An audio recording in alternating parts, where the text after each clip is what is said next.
আসসালামু আলাইকুম। এই মুহূর্তে ইরানের প্রেসিডেন্ট মাসুদ পেজেশকিয়ান একটা ঘোষণা দিয়েছে।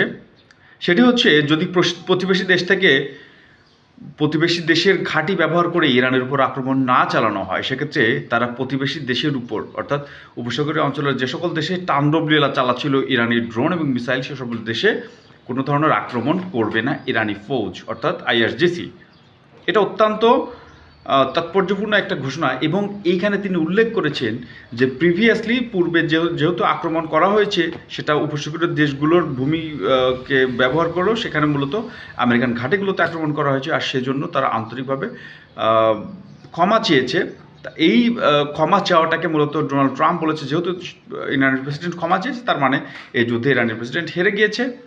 এবং এই ক্ষমা চাওয়াই মানে প্রকাশ করে যে ইরানের বাহিনী এটা আত্মসমর্পণের দিকে যাচ্ছে, এইভাবে আসলে উনি এটাকে ব্যাখ্যা করেছেন। তবে এটা আসলে সত্য না, কারণ মুসলিম দেশ হিসাবে তারা অন্য একটা মুসলিম দেশের কাছে ক্ষমা চাইবে, এটা স্বাভাবিক ব্যাপার।